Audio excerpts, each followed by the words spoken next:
You're listening to the SSPX podcast, and welcome to episode 44 of the Crisis in the Church series.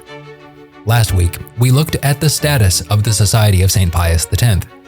Given that there is no regular canonical status for the SSPX, how then can the priests of the society exercise their functions? Canon Law is pretty clear on this point. For a priest to exercise his ministry, he must be under the authority and the direction of the local bishop, or at least under the direct supervision of the Vatican. Since neither exists, how can the priests of the society justify, in all good conscience, what they do? Are they simply disobedient rebels? Father Jonathan Loop will join us, and we will look at this question in two ways. First, by looking at the general principles, and second, by looking at canon law itself. Let's join Father Loop right now on the SSPX podcast. Welcome to the SSPX podcast and our next episode on the Crisis in the Church series. And happy to welcome back Father Jonathan Loop. Hello, Father. How is school year 2021-2022 going so far? Thank you very much, Andrew. Thank you for asking as well. Things on the whole have seemed to have started pretty smoothly up here. On the whole, fairly normal. So yeah, okay. Great.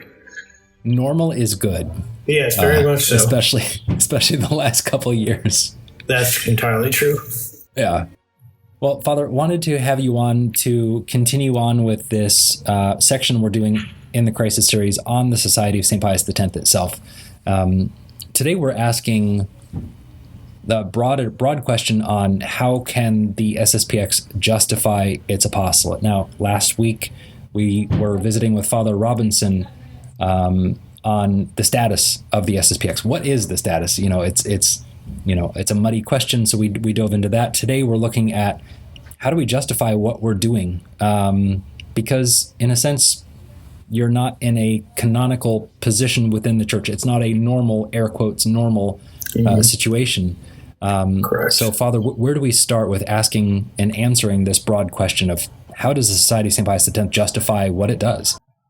That's a very good question. And as I'm sure we've seen a great deal last week, there's a lot that has to be considered when answering, firstly, the question of what our status is, which is certainly not normal. And As a result of that, it leads to a lot of questions. Well, in that case, how can we justify what we do? And maybe just remind our listeners, we can quote, for example, as far as the question of our status is concerned, someone like Cardinal Mueller, when he issued the document by which Pope Francis was willing to grant delegation for our priests to be the witnesses of marriages, he wrote that following the same pastoral outlook, which seeks to reassure the conscience of the faithful, despite the objective persistence of the canonical irregularity in which, for the time being, the Society of St. Pius X finds itself, the Holy Father, and then he goes on to encourage bishops to grant that delegation. So we're certainly in a canonically irregular status, which of course means that we're in the church, that we're dealing with members of the Roman Catholic Church, but one without a normal canonical mission. And again, Pope Benedict, in his document lifting the excommunications, stated that as long as the society does not have this normal canonical status in the church, its ministers do not exercise legitimate ministries in the church. There needs to be a distinction then between the disciplinary level, which deals with individuals as such, and the doctrinal level at which ministry and institution are involved. In order to make this clear once again, until the doctrinal questions are clarified, the society has no canonical status in the church. And its ministers, even though they have been freed of any ecclesiastical penalty, do not legitimately exercise any ministry in the church. Seems fairly clear. And it seems, of course, to indicate that what we do is not blessed by the church. And certainly, up until the time when Pope Francis granted an explicit delegation for our priests to hear confessions, would seem to imply for those sacraments that required some jurisdiction, some form of canonical ministry in the church, that those sacraments would have been invalid. And of course, it could trouble a lot of people there. Right. And even now, even with those movements of Pope Francis, still a lot of bishops certainly make very clear their explicit opposition to the apostolate that society priests exercise in their diocese or what have you. For example, I was just corresponding with a diocesan priest here in the Diocese of Boise, who was commenting that certainly you as a society priest, the society in a general way, is working in this Diocese of Boise contrary to the intentions, contrary to the will of the local ordinary, Bishop Peter Christensen. And it's very clear. And even with the question of, let's say, marriage, when we approached him, he said, no, why don't you just go to the fraternity? It would seem to make more sense. So it does seem that, okay, you have this local opposition on the part of a number of diocesan bishops. How can we work then going against the known intentions, known will of those successors of the apostles, those princes of the church, and still be truly exercising a praiseworthy work before God and doing good to souls? Right. I thought about asking you this at the beginning and thought about maybe asking you this at the end of our conversation, Father. And this is a little bit off script. Actually, it's very much off script. Does that weigh on you, Father? Does that weigh? I mean, is that a burden or is that a concern to you? And I know this entire episode is going to be talking about justifying the ministry. Yeah, for sure. That has to be like you said. The bishop is the successor of the apostles. I mean, you at least if I were in your shoes, it would feel a little heavy. Mm-hmm.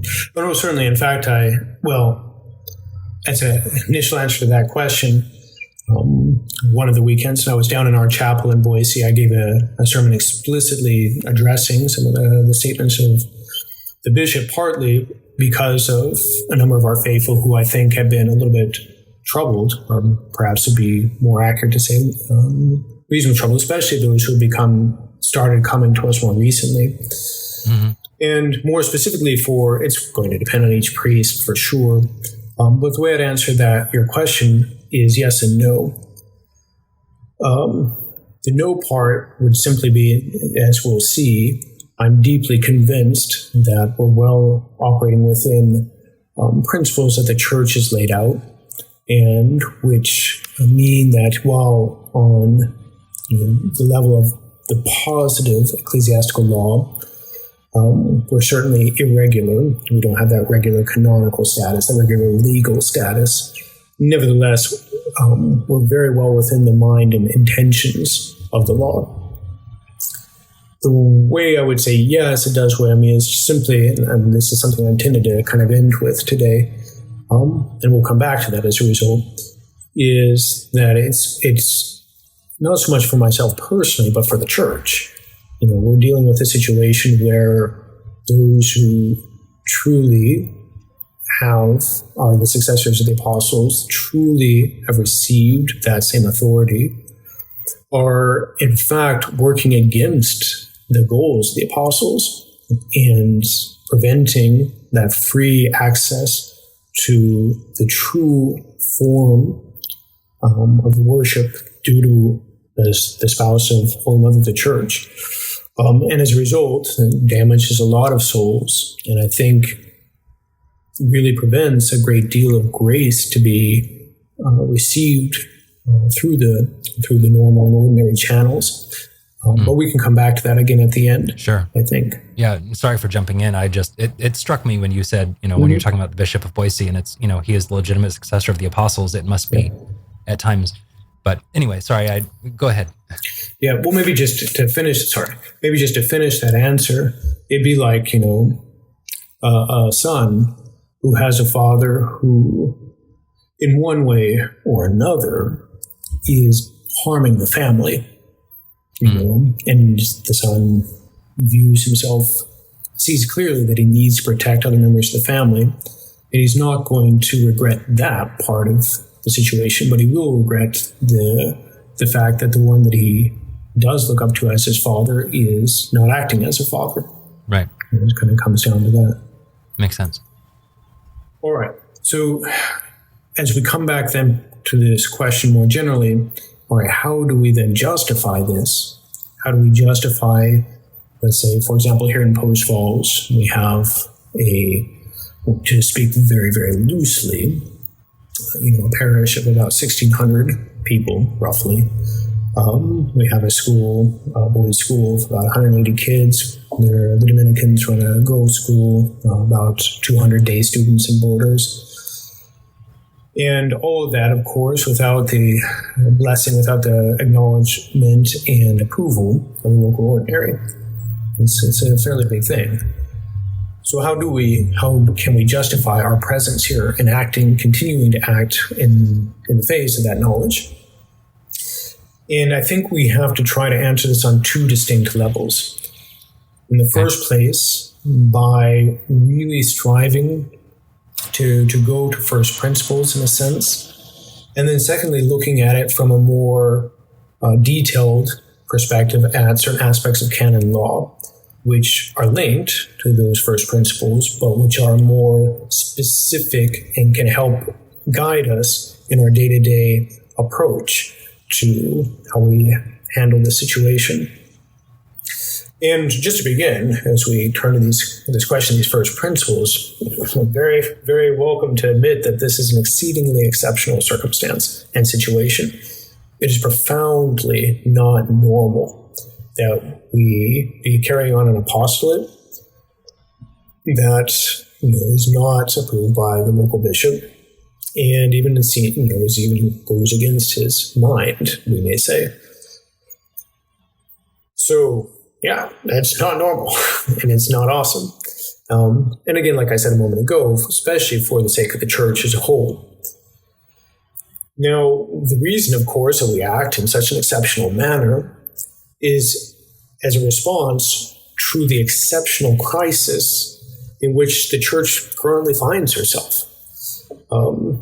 We cannot, I think, in approaching this question, underestimate the profound gravity of the situation in which the church and therefore which we find ourselves.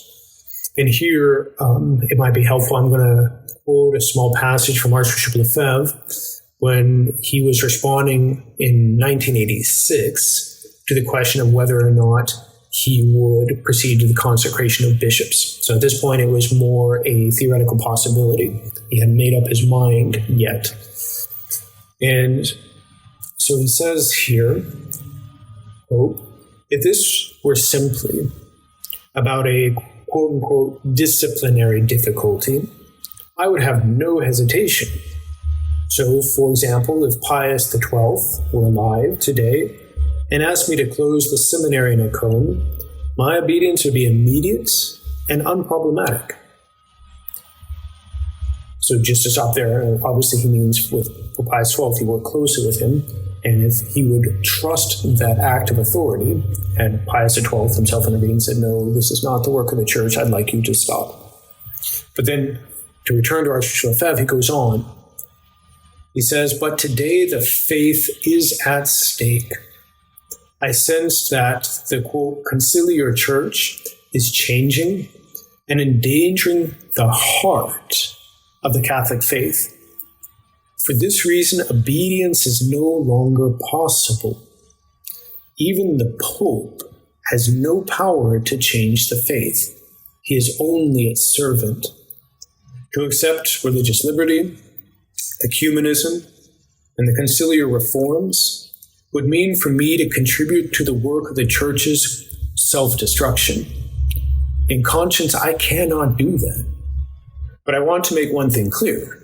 The bishops that I will consecrate, if I consecrate any, will have no special authority in the society." And that's the end of his quote here. What he meant by that last statement, is that they wouldn't have a particular jurisdiction or a ordinary jurisdiction over the members of the society. And indeed, to illustrate that, he stated in several conferences that it was not necessary, and perhaps even better, that a bishop not be the superior general for that reason, to avoid giving the impression that he had an ordinary jurisdiction. Right. And in that light, it was the same as his previous order, the Holy Ghost Fathers. He was the superior general for a time as an archbishop, but as he pointed out, there have been a number of priests who had occupied that same role. So again, the main point. So, for instance, Bishop Fillet. Sorry to interrupt you, Father, but Bishop Fillet, as a priest, as a bishop, as an auxiliary bishop of the Society of St. Pius X, if Father Pagliarani, who is the superior general of the society, tells him to do something or wants him to go to a specific place, Bishop Fillet should do it in a hypothetical situation. Correct. Even though Bishop Fillet is a bishop, it doesn't matter. Correct. Exactly. And it's obviously that's dealing more with the internal structure of our congregation. But again, yes, it's the same point. And to really come back to the heart of that quote, what he's stating is that we're dealing with a situation where the faith is being profoundly undermined. And for that reason, what would otherwise be a normal legitimate order, say if Pope Pius XII were to give it, suddenly becomes unacceptable. We cannot in conscience follow it. It's very interesting that he says, I cannot in conscience contribute to the destruction of the church, or the self-destruction of the church. And so for us, I would say, if we can say that if a person remains blind to what effectively is an objective reality about the state of the church in our day and age, then really there's absolutely no argument that the society can present to defend itself and the conduct it practices. Because again, what matters is this assessment that we're in a situation where there's a grave danger of souls losing the faith in our Lord Jesus Christ in his church as he founded it. And if somebody does not admit that, then certainly all that we do is nonsense. And that makes perfect sense. And you might compare it, you might say if a man is willfully blind to the fact that his house is on fire, like he will simply not admit that fact, then, it's going to be a waste of time to sit there and say, okay, well, look, your house is on fire, you're in grave mortal danger, and I'm going to trespass on your premises in order to save you. He's like, no, it's not. I'm fine. Get out of here. And that smoke is just my toast. Or whatever. I don't know. So it has to do with the acknowledgement of the character of the crisis, and to take an example there more specific to the situation of the church. If one believes that the Novus Ordo Mass is fundamentally acceptable, that there's no grave doctrinal problems with the authors that wrote it, with how it's presented, etc., and that the only possible problems you may have with it are certain isolated abuses here and there that we just have to clean up on occasion, then certainly it wouldn't make any sense for the society to sit there and say, you can never go to the Novus Ordo Mass, it's bad, or it's something that's intrinsically harmful for your faith, and as a result, we have an unrestricted right to say only the traditional Mass, period. And it's unacceptable for us to have as a condition of any kind of regularization of our canonical status the statement that it is something illicit, fruitful, or anything along those lines. This is the exact position of what we could now say formally known as the Ecclesia Dei Commission, congregations such as the Fraternity, who explicitly take that line. As an illustration of that, you had a passage from the French district superior of the Fraternity when he basically said, we don't understand why we're being singled out, and it's being said that we're undermining the Novus Ordo Mass. We've always acknowledged it as illicit and fruitful. And at that point, of course, they put themselves in a situation where they effectively don't admit that there's a profound crisis in the faith, and they have to, at that point, submit themselves to the local authorities, who may, especially now, after the Pope's motu proprio, at some point saying, look, I need you for the good of souls, for my parishioners are my diocesan faithful, to say the Novus Ordo Mass on occasion. And they given their principles, there's no objective reason why they could say they should know. Right. Objective reason.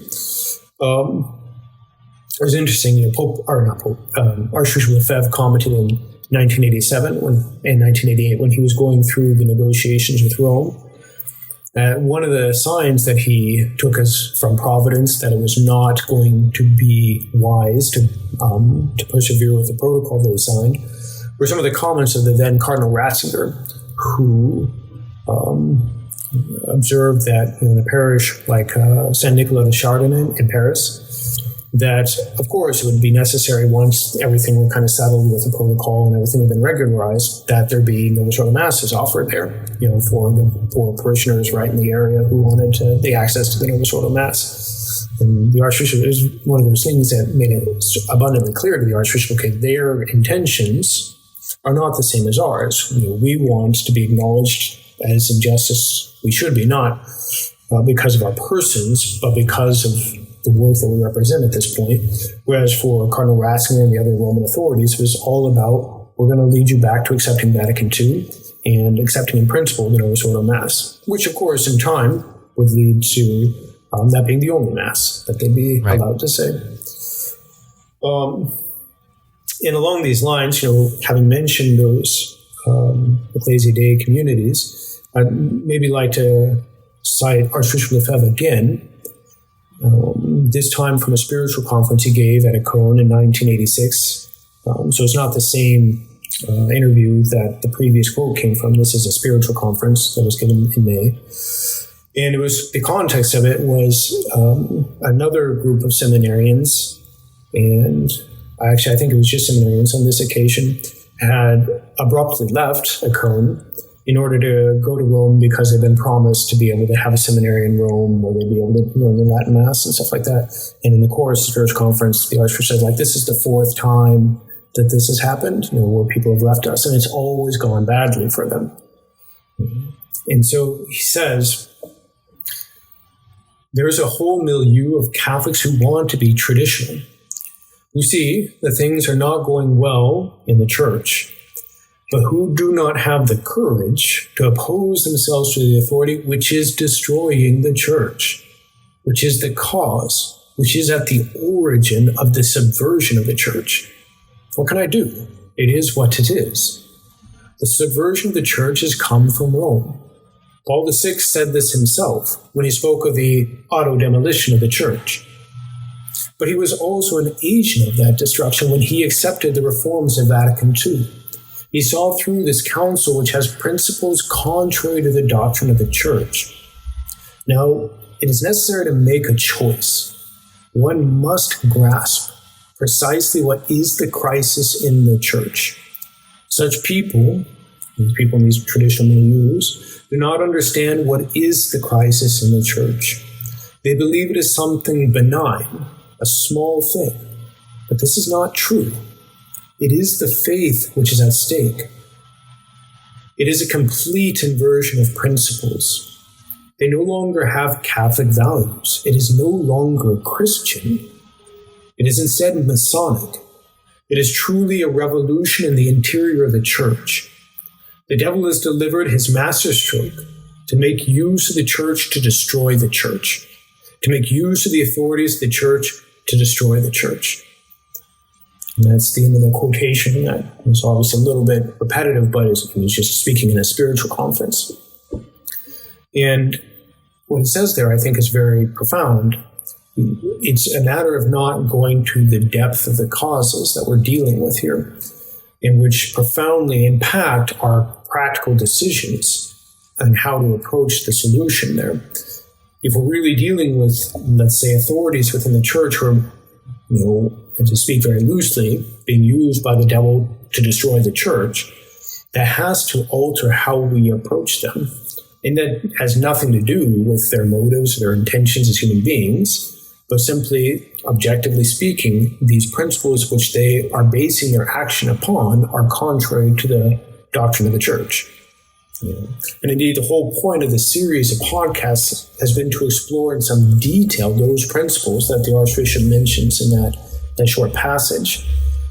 Coming from Vatican II, or let's say brought into the Church in an official capacity of Vatican II, as we saw in those podcasts, and which we can mention religious liberty, ecumenism, the sort of mass, collegiality, a whole host of things that are tightly linked with each other. And all the point of being able to explore those in detail is to help us to see and understand that this trial the Church is undergoing is unprecedented.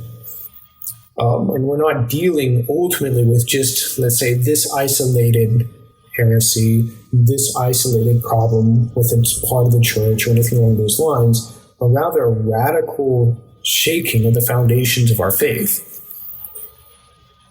And maybe, again, before we just approach the legal aspect of this, it might be good to summarize a little bit all that we've seen about these different errors in the Church, these different principles that are undermining the Church, by quoting from a passage of Paul VI in a speech that he gave at the very end of the Council on the 7th of December 1965. It's a speech of closure, so all the work has been done. He's addressing all the bishops, commenting on what's been brought to a conclusion after 4 years. And it's really an astonishing speech, like deeply astonishing. I was rereading it again and just amazed, in fact, by what he says. And it's true that there are certain phrases, certain portions of it which have an element of tradition about them, are certainly not controversial in themselves. But those are in a way accidental, I would say, to the heart of this speech. Where the Pope's real interest lies. So I'll just quote one or two passages from it, a little bit longer, but I think they'll be helpful to see because they'll bring out this inversion of principles that Archbishop Lefebvre talked about. So at that time, the Pope, or Paul VI, says, yes, the Church of the Council has been concerned not just with herself and with her relationship of union with God, but with man as he really is today, a living man all wrapped up in himself, man who makes himself not only the center of his every interests, but dares to claim that he is the principle and explanation of all reality. It's a broad claim, and it brings to mind, I think, rather quickly, what St. Pius X wrote in his first encyclical, where he explains, I'm just going over this with my civics class, where he explains, look, I was terrified to take on the papacy. Didn't want it at all. And a large part of the reason is I could see that whoever would be the next pope had to deal with the grave and awful situation of society, which could be summarized as nothing other than apostasy from God. In the little bit later in that same encyclical, he says, look, it seems like we're, if not in the time of the Antichrist, certainly in the time of the forerunners of the Antichrist, because what we see man doing is, different levels of politics, etc., putting himself in the place of God, which is precisely what is described of the Antichrist by St. Paul, who will raise himself above all things that are called God. And as he writes in I think it's the first letter to the Thessalonians, or maybe it's the second, just one of those two. But here's how, let's say, Paul VI responds to that. So he's basically saying something very similar as St. Pius X as far as diagnosing the situation of modern man. This is where modern man is. Now, Paul VI says, but one must realize that this council, which exposed itself to human judgment, insisted very much more upon this pleasant side of man, rather than on the unpleasant one. So man is, as he is today, all wrapped up in himself and makes himself God. But we want to focus on the positive. That's good. His attitude was very much and deliberately optimistic. A wave of affection and admiration flowed from the council over the modern world of humanity. Instead of depressing diagnoses, encouraging remedies. Instead of direful prognostics, messages of trust issued from the council to the present day world. And here's a very profound statement. The modern world's values were not only respected but honored, its efforts approved, its aspirations purified and blessed. Our humanism becomes Christianity. Our Christianity then becomes centered on God, in such sort that we may say, to put it differently, a knowledge of man is prerequisite for a knowledge of God. So man makes himself the principle of all reality, and that's this man, this modern world of humanity, that the Church at Second Vatican Council looks on with admiration.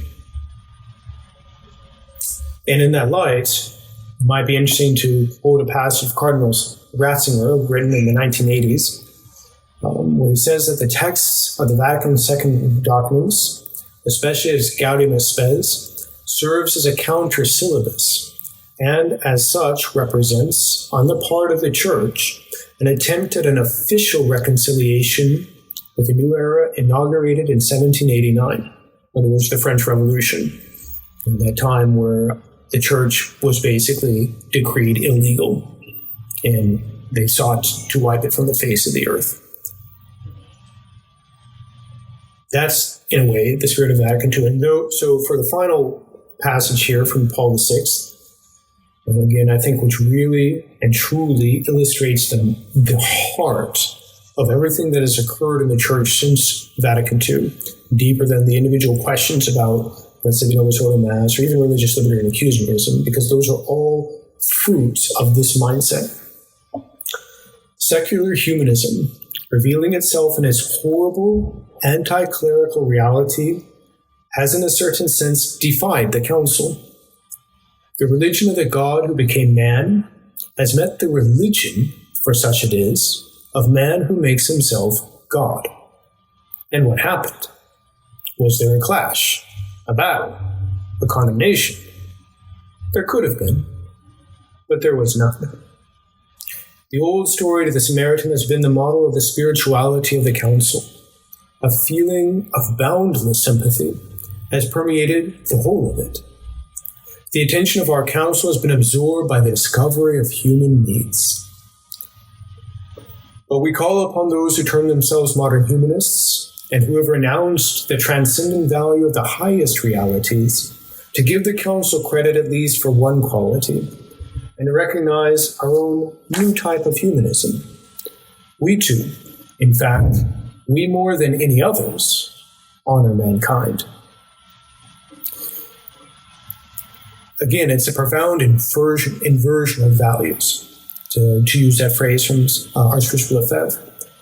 And because of that, and here we'll start to really look at what this means for us on a day-to-day basis in our apostolate.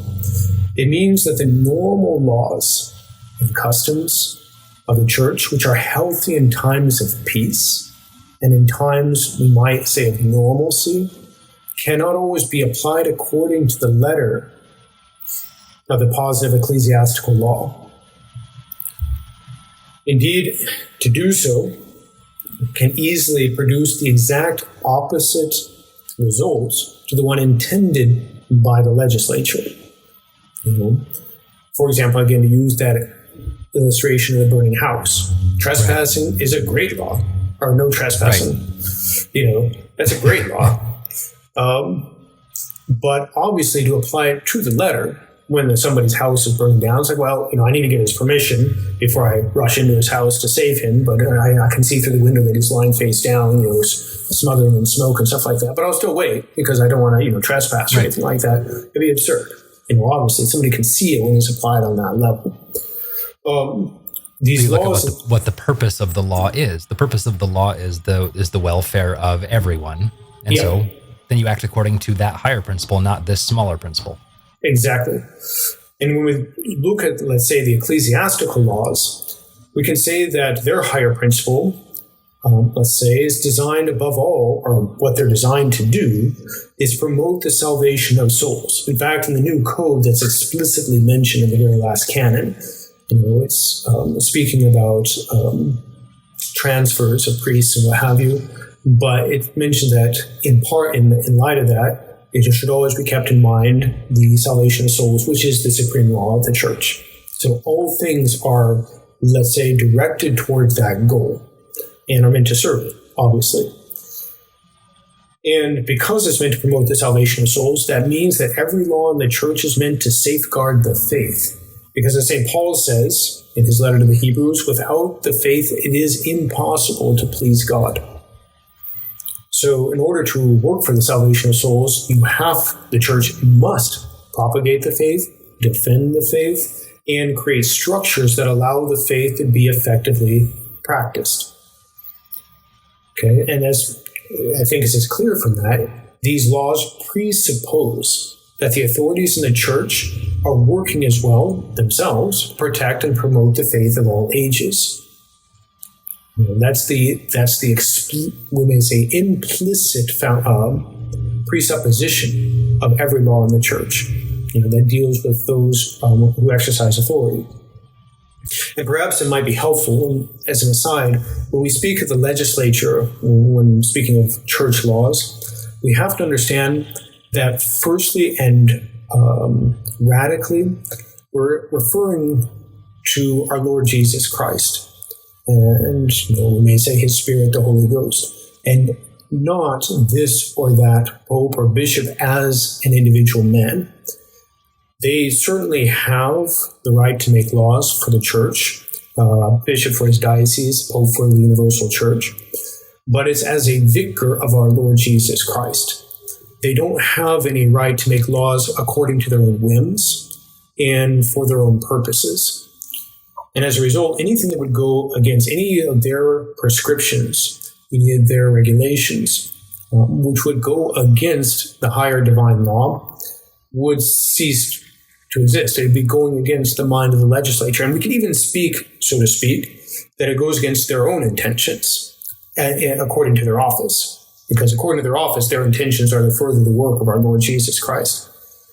There's a great...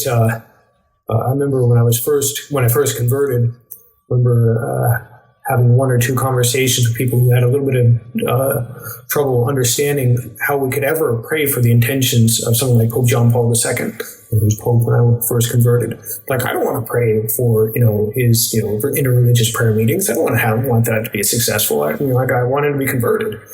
And, I didn't have the answer. Somebody else mentions, no. Well, you have to understand, when we speak of the intentions of the Father, it's not of him as an individual, but rather according to his office.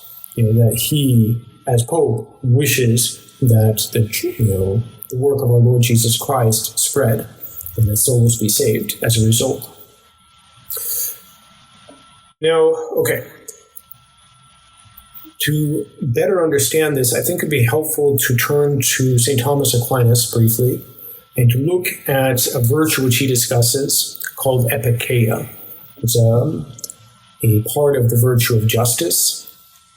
And he talks about this in the Summa, in the second part of the second part, question 120. And what he does there, of course, is to explain, how does this virtue relate to justice? This is a basic point. And fundamentally, what this virtue of epikeia is that virtue by which one makes a judgment that in order to safeguard the intention of the lawgiver, one does not obey the letter of the law, to put it most simply. And there's a few parts of this. It's an article that bears reading. We can't do all of it, of course. The whole question bears reading. But he presents some objections that, in fact, are very similar to ones that are presented against the society. So for example, it's a common thing stated, based on how you're acting, you judge, you put yourself above the bishops and the popes, effectively. In fact, Pope Paul VI, when he met with Archbishop Lefebvre effectively presented a variation of that argument when he says, do you want to be the Pope? It's a very painful experience, obviously, for the Pope, because he's grieved about the whole situation, even if he was causing it ultimately, and for the Archbishop as well. Now, so St. Thomas gives an objection, with regard to earthly laws, although men pass judgment on them when they make them, yet when once these laws are made and established, the judge must pronounce judgment not on them, but according to them. But seemingly this epikeia judges the law, when it deems that the law should not be observed in some particular case, and is therefore a vice. So we're, let's say, saying this law does not apply. For example, the normal law that a priest has to have a delegation to hear confessions. It's a normal law in the church. Mm-hmm. We're passing judgment on that law, saying that law is not applicable. And then the third objection is, and this is one particularly that's often given, for example, let's say with the consecrations. I'll read the objection that St. Thomas gives and then apply it to how it is seen in those consecrations. He says, it belongs to this epikeia to consider the intention of the lawgiver, as the philosopher states, quoting Aristotle. But it belongs to the sovereign alone to interpret the intention of the lawgiver. Wherefore the emperor says in the Codex of Laws and Constitutions that it is fitting and lawful that we alone should interpret between equity and law. Therefore, the act of epikeia is unlawful, and consequently epikeia is not a virtue. Now, that applies here, of course, because, let's say, Archbishop Lefebvre said, I'm proceeding to these consecrations because there is a crisis in the church. And John Paul II, the Holy Father at the time, said, no, there's not. Right. You're mistaken because you have a misunderstanding of living tradition. There's no crisis. And so some people will say, well, it's for the Pope to be able to make that judgment, right? He's the one who has the head. He's the one who interprets the intention of the lawgiver, which here, of course, if we bring it down to a particular law in question, that a bishop does not consecrate without the approval of the Holy Father, without the approval of Rome. So he's the one to judge that this doesn't apply now, and therefore the Archbishop was wrong to go against it. There can be no epikeia. Now, he gives a response, and he says this: legislators, in framing laws, attend to what commonly happens. It happens for the most part. Although if a law be applied to certain cases, if it will frustrate the equality of justice and be injurious to the common good which the law has in view. Because, as he explains a little earlier, the laws dealing with human actions, which involves a lot of particular circumstances, all of which cannot be foreseen. In other words, go back again to the law, the house burning. The law says don't trespass, but I can't foresee that my house is going up in flames right now, and I'm fine with somebody breaking in to save me. So the law doesn't foresee that, therefore it doesn't provide for it. So then he gives an example. He says, thus the law requires deposits to be restored, because in the majority of cases this is just. If I give you money, I deposit money with you. If I'm going to use some of your equipment, normally you'd return it to me if I gave you back your equipment. But he goes on, it happens sometimes to be injurious to give back that deposit. For instance, if a madman were to put his sword in deposit and then demand its delivery while in a state of madness, or if a man to receive the return of his deposit in order to fight against his country. So let's say I give you back your camera equipment, but I've gone mad in the meantime, and I'm intending to use the money to fund, some terrible thing. You're like, no, I can't allow you to do that. It would make sense, even though normally it would be unjust. And then he concludes, on these and like cases, it is bad to follow the law, and it is good to set aside the letter of the law, and to follow the dictates of justice and the common good. This is the object of epikeia, which we call equity. Therefore, it is evident that epikeia is a virtue. So there are times when the law, as it is written, goes against the purpose for which it was written. For example, the virtue of obedience, we could also apply that to obedience. The virtue of obedience is a good thing. But there are times when to practice obedience according to the letter of, let's say, the virtue would actually be harmful in a sense, being at all times.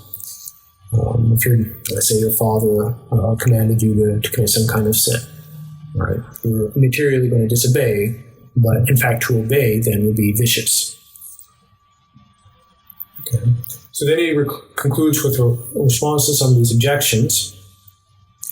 And he comments that with respect to, in fact, I'll just read this quotation here. This is from the reply to the objection 1. To follow the letter of the law when it ought not to be followed is sinful. And it goes back to Archbishop Lefebvre saying, I cannot in conscience contribute to the destruction of the church. He's saying it's a matter of conscience. Not St. Thomas Aquinas agrees, at least with the general principle. And then he says, hence it is written in this code of laws, without doubt, he transgresses the law, who by adhering to the letter of the law strives to defeat the intention of the lawgiver. So if we obey, and in obeying deprive souls of, let's say, the faith and its integrity, we're displeasing God, manifestly so. You get an example of that, we may say, and this is loosely speaking, with St. Paul and St. Peter. When St. Peter comes to Antioch and is eating apart from the Gentile Christians, only with the Jewish Christians, and kind of avoiding their company because of the pressure of the Jewish Christians. And St. Paul stands him in the face and tells him to his face, you're doing wrong. You need to fix this. Now, St. Peter just right then and there acknowledges that he's in the wrong and corrects his behavior. But let's say he had made a rule saying that, okay, now all Jewish Christians have to behave in this way. It wouldn't suddenly become fine because he had said, okay, now everybody has to do it. And St. Paul would not at that point have said, when you were doing it just basically on your own, that was awful. But now that you've said everyone must do it, okay, fine, whatever. But they still said the same thing, that this is contrary to the principles of what our gospel is. And so, yeah. And then with respect to the second objection, which is where we're, let's say, accused of passing judgment on the laws, he says this. We would be passing judgment on a law to say that it was not well made. Okay. And there can be instances of that for sure. But to say that the letter of the law is not to be observed in some particular case is passing judgment not on the law, but on some particular contingency. So in other words, going back to the Archbishop, it's not to say that the law requiring that bishops have approval from Rome to consecrate a new bishop is bad. It's not a judgment on the law, but it is a judgment that in this particular circumstance, there are considerations which mean that it's to follow that law would be going against the ultimate purpose of it. Okay. And then finally, and he's not saying this law is bad in and of itself. No. In fact, he was saying the exact opposite. And I guess we could even go so far as to say, in the future, should the society need to consecrate more bishops in the future, Father Pagliarani or whoever the superior general is at the time, years down, I'm not breaking any news here. We're just talking in hypotheticals here. He would strive to get the approval of Rome for that because it is still a law that you should try to follow. Yeah, it's completely normal. And, God willing, the best case scenario there, of course, would be that the Holy Father, whenever that happens, and whoever the Holy Father happens to be at that time, would be willing to say, yes, this is the right that you do is of the church, for the church, and as a result, there is a pressing need, and as a result, I give my blessing for this.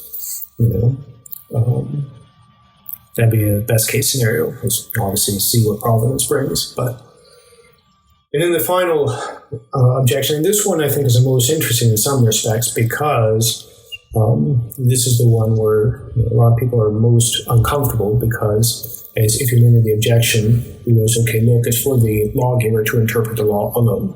And if he says everything's fine, then you can't use epikeia. Now, St. Thomas says that interpretation is admissible in doubtful cases where it is not allowed to set aside the letter of the law without the interpretation of the sovereign. But when the case is manifest, there is need not of interpretation, but of execution.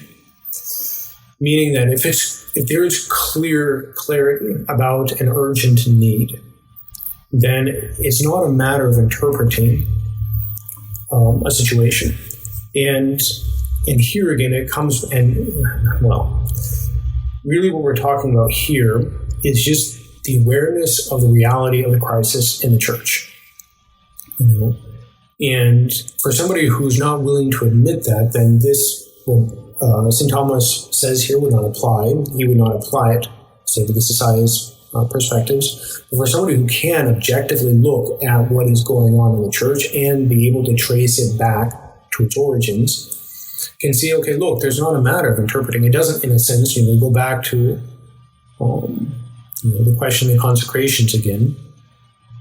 For John Paul II to say there's no crisis when he previously, and not too long before, had called together the representatives of all the religions throughout the world to pray for peace to their respective gods, something which had never, ever happened in the church before, and which was, as Archbishop had put it, the single greatest humiliation of the church up until that time, then there's just no objective question that we're dealing with a fundamental chaos and inversion of all that the church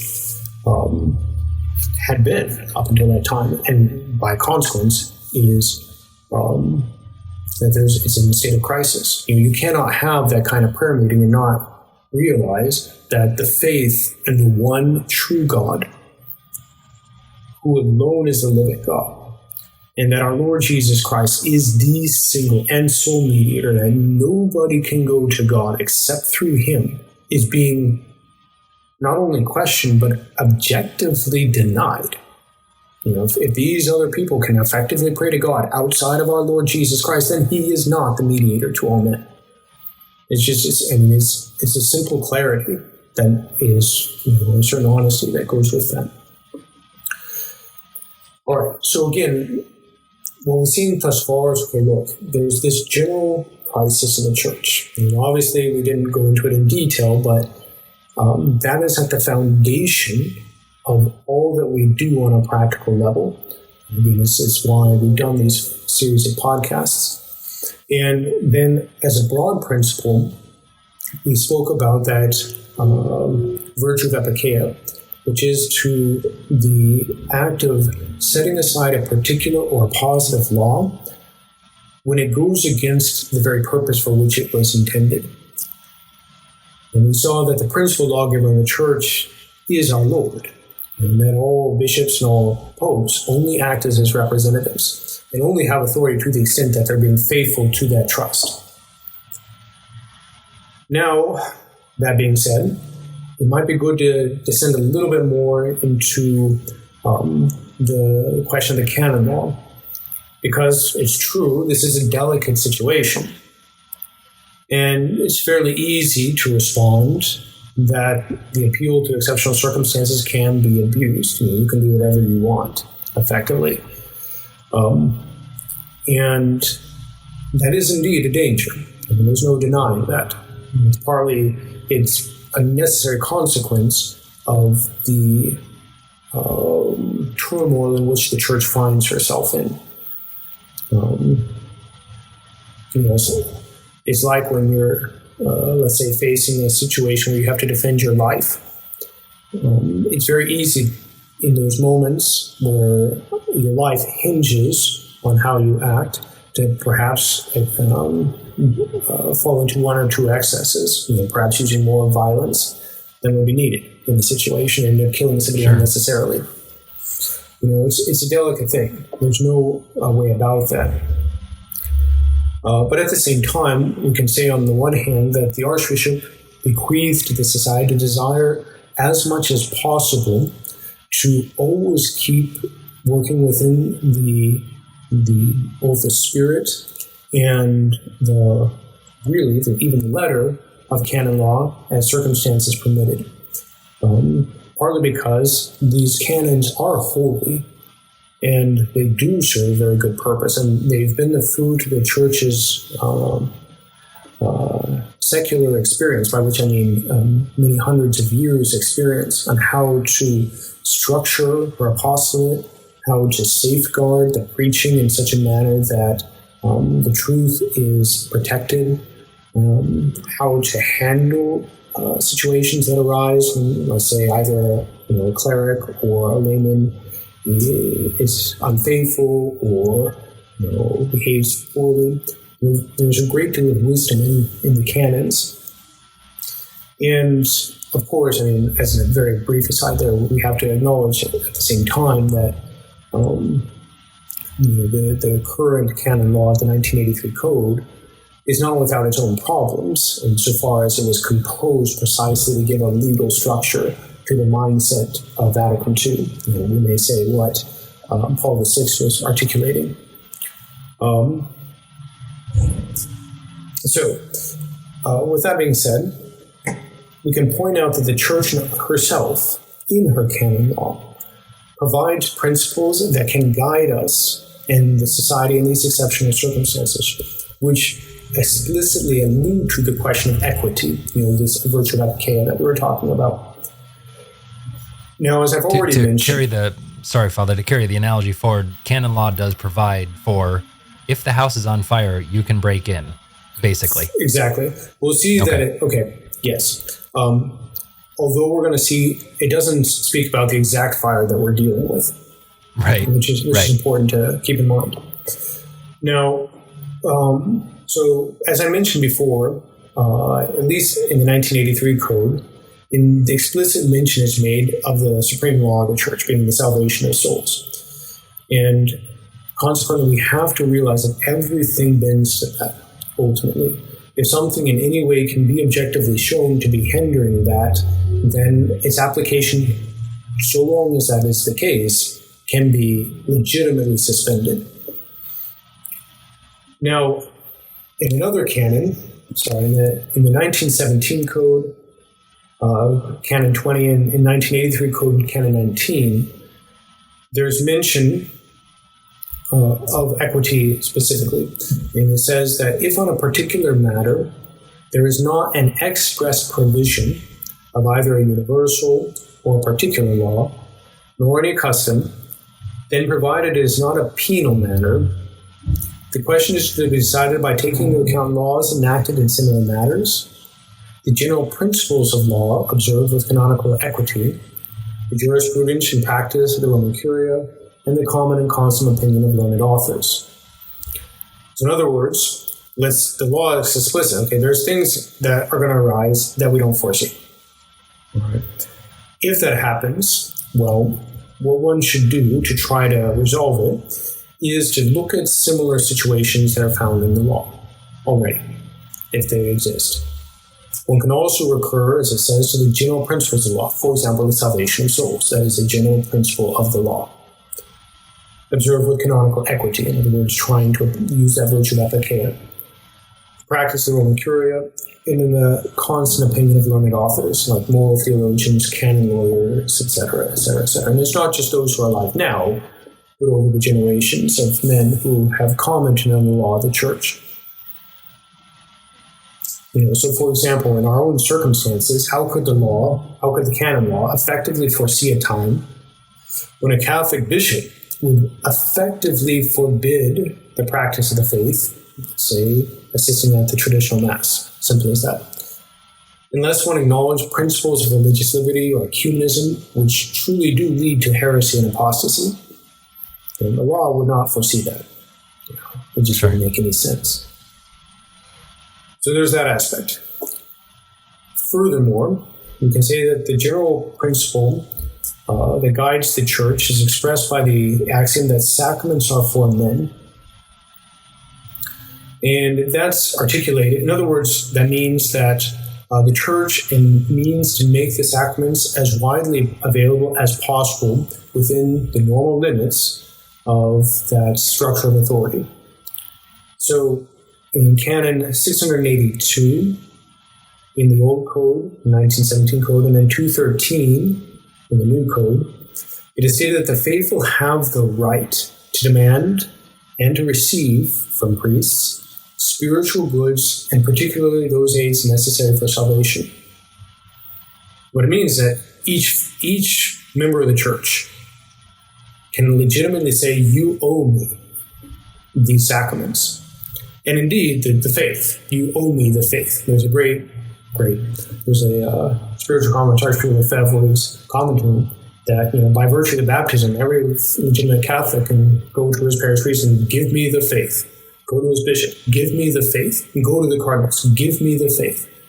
Go to the Pope, give me the faith. They have a strict I right can go to you and say, give me this sacrament. I mean, within limits, obviously. Correct. And in fact, moral theology states that a priest, when a faithful approaches him with a reasonable request for a sacrament, cannot deny it under pain of sin. Okay. He has to give it. And again, it's reasonable. So, if you come knocking on my door at 3 a.m. and say, hey, I was just kind of passing by after coming back from the bar, and if you don't mind, I'd really appreciate if you do my confession burp right now. That would not be a reasonable request for a sacrament. Right. But if it is, then a priest cannot deny it, even if it inconveniences him.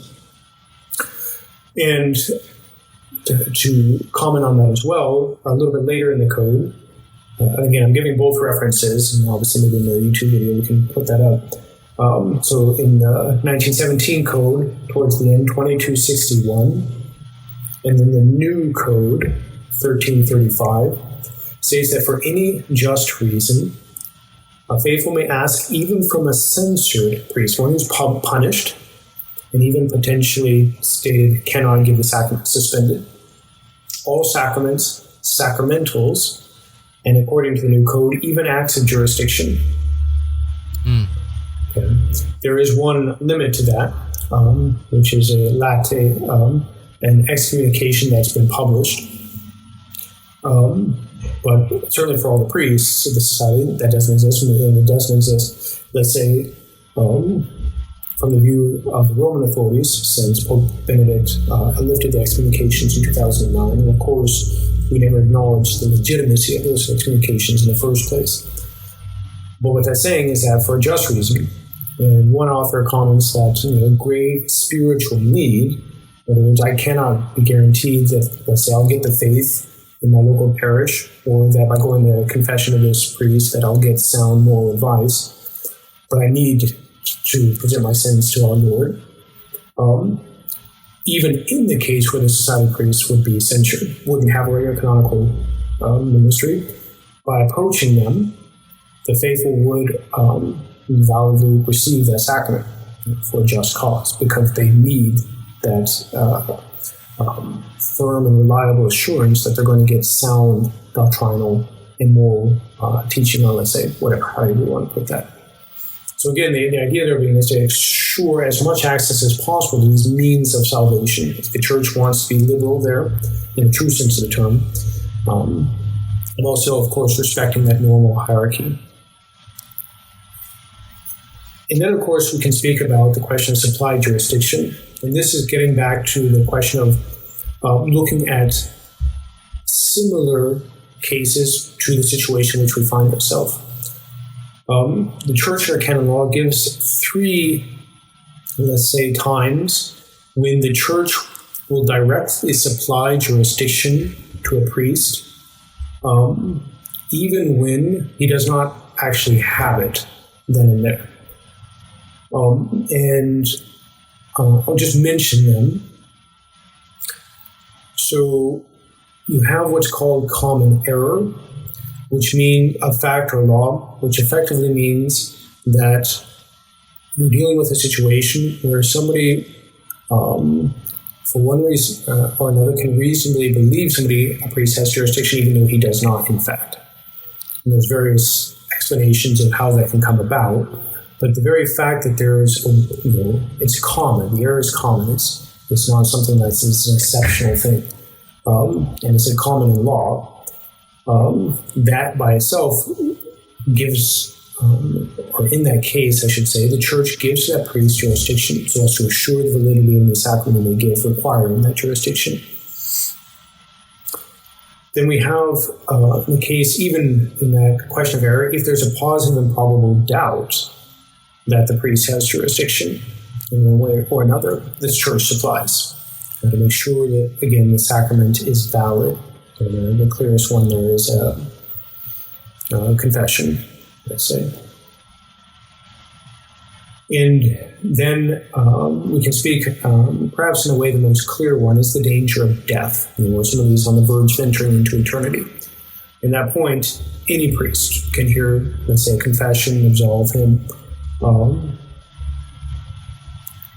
in order to give him the best chance that he go to heaven and we save his soul.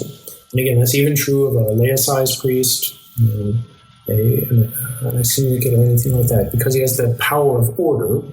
The priest think, okay, when you're in danger of death, all those considerations fall to the side in view of your impending meeting with our Lord Jesus Christ. Now, what we can say in light of that is this. Okay, none of those cases exactly fit our circumstances. But what they show is that the church in principle has already admitted that there can be circumstances where she will give jurisdiction outside of the normal structures of the hierarchy of the church.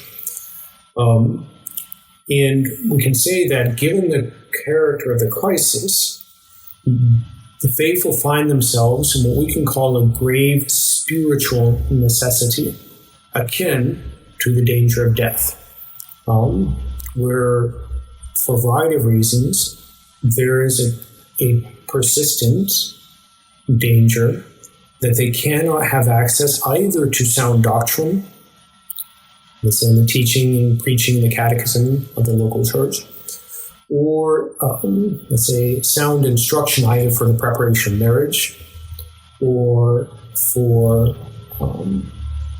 the question of confession, or what have you. And as a result, they have to have recourse to priests who would, under normal circumstances, not have that jurisdiction from the church. And again, it's applying that, it's an analogy of law that we say there.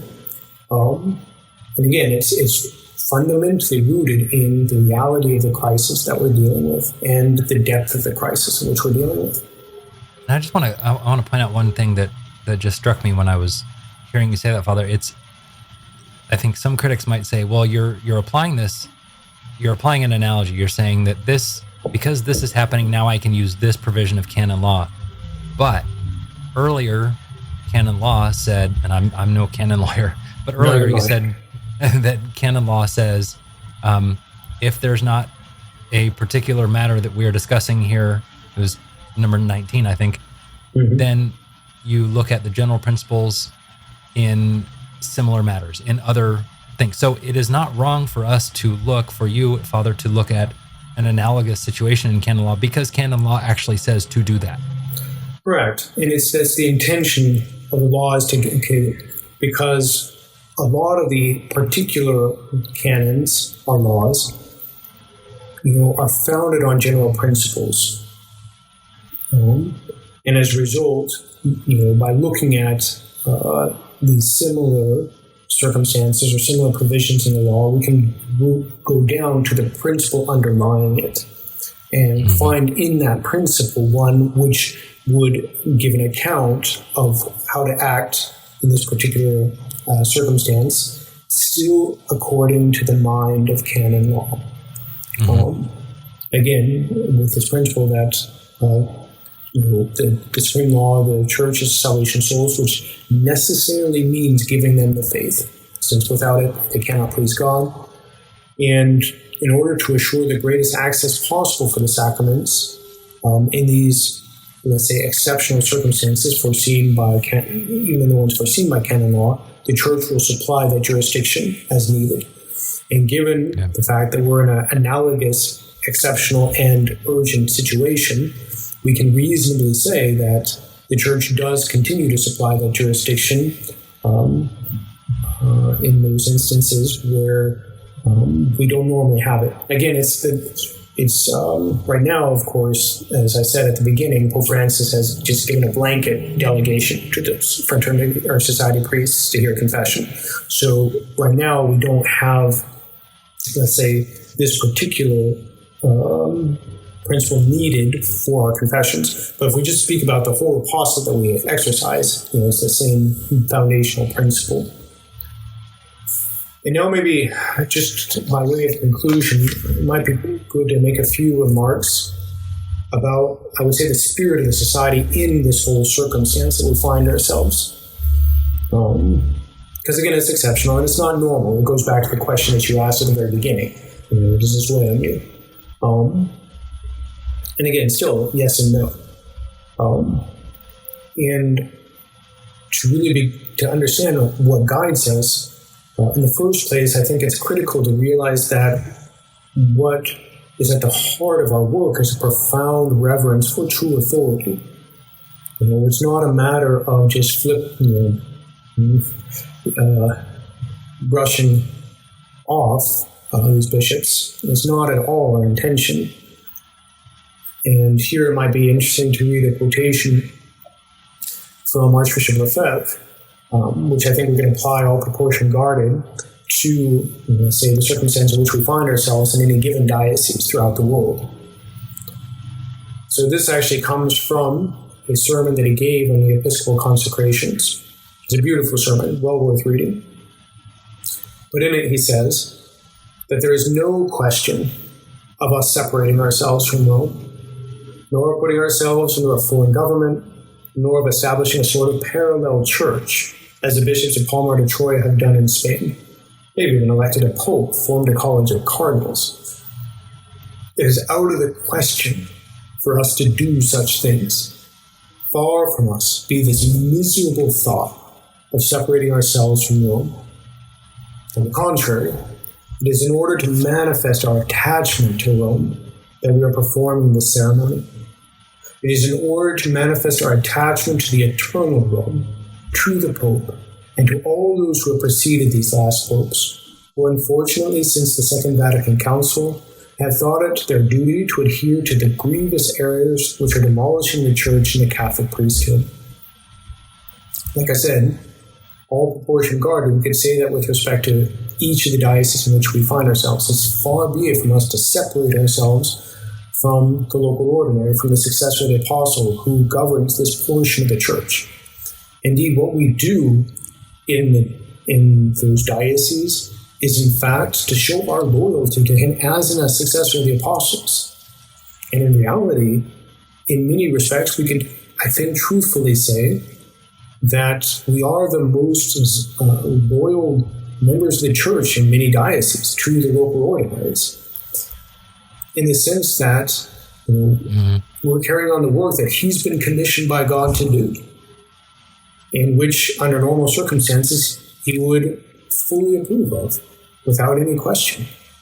And in a way, it's to go back to the analogy of a father. If a father unfortunately is drunk, then the true son is going to be the one who's going to try to prevent him from drinking anymore. Right. And may go against what he says is his will. And so that means as well for us that we do have a readiness to obey in all matters that are not objectively contrary to the faith and morals. And we can go back to the Pope, or quotation of Archbishop Lefebvre, who said, look, if Pius XII, who was a Pope guided by the principles of the faith, were to say, okay, look, what you're doing, for one reason or another, is not contributing to the good of the Church, I'm going to ask you to shut down, fine. If that were the case, if we were being judged according to the tradition, the principles of the faith and of tradition, not a problem.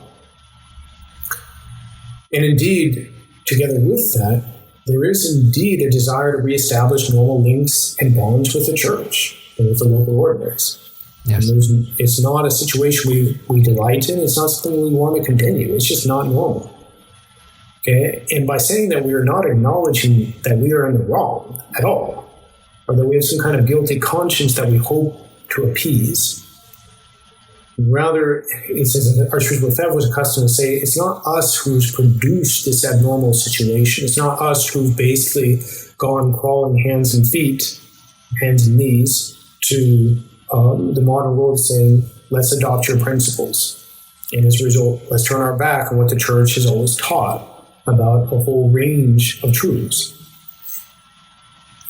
But we can say that if there were that acknowledgement, there were, let's say, some kind of regularization of the canonical situation of the society more securely, it would be good for the church, both for our own faithful, certainly because it would lead to less confusion, and also, I would say, ensure that they maintain the spirit of the church, which is not to be cut off in our isolated little trad chapels, in the sense in which could easily lead to a Protestant mentality. We have our own little network here, and it's completely cut off from the church as a whole.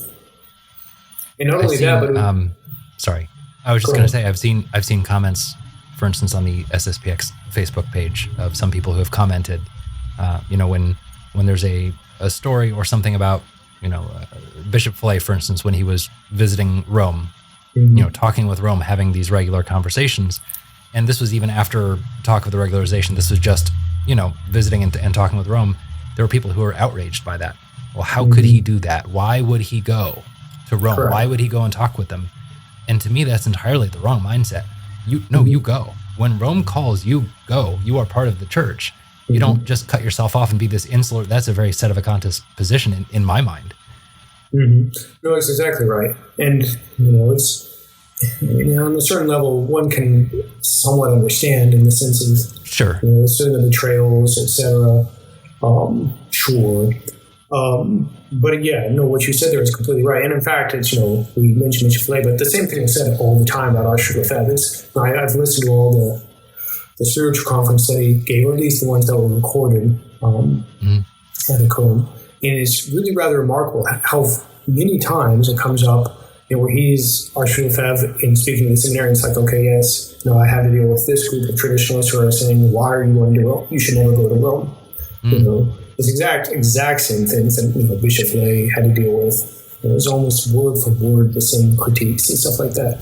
And Archbishop said exactly what you said. It's like, no, unless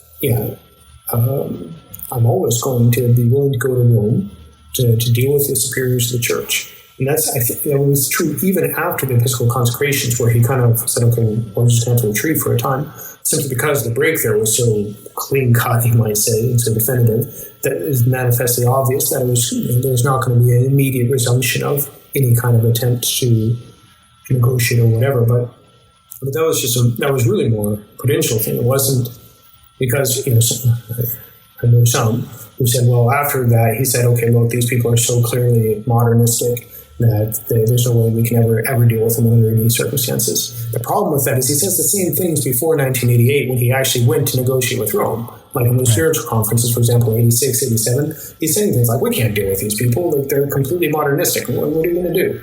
And then he goes to negotiate. And when it becomes apparent that there might be some possibility of getting a reasonable regularization. So, well, anyways, that was kind of an aside. Sorry. No, it's good. And I would also say that regularization would be good obviously, for our own faithful, I was going to say, because it solidifies the authority that we do have from the church, which in our current circumstances is very precarious. It's not an easy situation. It's not normal. It is not a normal situation. And of course, I would say it'd be good for all the faithful. And this is in a way the more important part, because it would make clear the rights of tradition and draw more souls to the faith in its integrity, as well as to the traditional sacraments. And that cannot but do good for the church. Now, maybe to end, I just once again like to quote Archbishop Lefebvre again from a conference that he gave in 1986, talking about the possibility of bishops, again 2 years before the actual consecrations. And it really sums up the spirit of the society. We're doing what we have to do because of this emergency, but we want the emergency to end. And so he says, these bishops would be my auxiliaries, but have no jurisdiction. They would be there to give confirmation and ordination. This has nothing to do with setting up a parallel church. This aim is simply to continue the society so that it does not die of death because there is no one to ordain its priests. And the day the truth of the church of all time comes back to Rome, these bishops will put their episcopal dignity in the hands of the Pope and say to him, here we are. What will you do with us? If you want to make use of us, you can do so. But what remains is the society. That is the work of God, willed by God. In all proportion guarded, we could say the same thing when we say that faithful times comes back to dioceses, in its integrity. The society as a whole and the priests as individuals will certainly be, in that principle, willing to come to the bishop and say, here we are your servants. We want to help you precisely to spread, to nourish, and to protect the faith of all times. That's what we wish to do. Let's do it. So, would that this day comes very soon. God will, yes, for sure. Yeah. That was excellent. That was a great way of understanding this. We've heard these arguments, these objections so many times of, it's not normal, it's not regular. No, it's not. No. I don't think there's anyone who can argue that this is normal. But at least it's good to understand, canonically and philosophically, I guess, there's some solid ground that the SSPX can stand on until that time comes. Correct. Yeah, I would just say it's at the level of the positive canon law and the level of the first principles of the law. And what we're doing is not oppose the mind of our Lord Jesus Christ, and of the legislator, who is the legislator for his church. And again, it's because of the gravity of the situation which we see around us, which we want. Yeah, it weighs only because of the gravity of the situation, because souls are being lost as a result of the fact that the faith is being obscured by these modern principles and those that Pope Paul VI discussed and Cardinal Lasker mentioned. And that's choking souls, and we want that to end. Father, thank you so much for the time. It was great to chat with you again, and I believe this is the last time in this series, at least, we will be talking with you. So thank you for coming on. I think it's been 5 or 6 episodes you've helped us with. So thank you for all the time you spent to put these together and to talk with us about all these. No, it's my pleasure, and thank you very much, Andrew. Thank you. Thank you for listening to and watching episode 44 of our Crisis in the Church series here on the SSPX podcast. Next week, Don Tranquillo will join us for a question that many of our listeners asked us to discuss. Namely, what are we to think of the new canonizations? Are they infallible? Are any canonizations infallible? Does it mean that the Church is no longer infallible if we look at the canonizations of recent popes who helped spread the errors of Vatican II and the new Mass? That's next week. Please consider subscribing to the podcast and to the SSPX News English YouTube channel so that you won't miss next week's episode or any of our future ones. If you click the little bell, that'll give you a notification as well. And if you have the ability to set up a monthly recurring donation of $5 or $10 or $20 on sspxpodcast.com, it would help us immensely to complete this Crisis in the Church project. Until next week, thank you for listening, and God bless you.